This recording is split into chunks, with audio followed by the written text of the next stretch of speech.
ওই সে যে মানে খাম্বার না লম্বা, ঠিক আছে। আর রাত্রের ঘুমাইনের কথা কি কম, ও আর আল্লাহ মানুষ আর দুইখান খাট লাগে আল্লাহর ঘুমাইতে, মানে এত বড় হাত পা ছড়াই দিয়ে ঘুমায়, মানে সেটা আসলে দুঃখজনক খুব। ওর পাশে ঘুমাইলে আপনি লাতি আর ঘুষির চোটে আপনি সিটে বাইরে পড়বে। মানে তিন কাটা থাকা লাগে আল্লাহর ঘুমাইতে।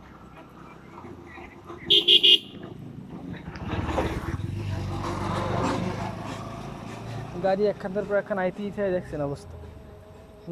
আমি যার কথা কইতেছিলাম, মানে ঘুমাইবে তো ঘুমাইবে আল্লাহর রহমতে।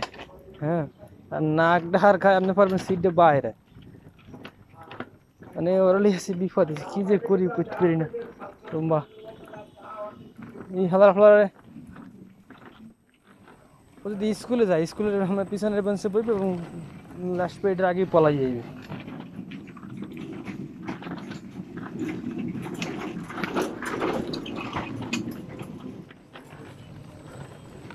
টু পাস সেপারা খতম, খালি খাই খাই।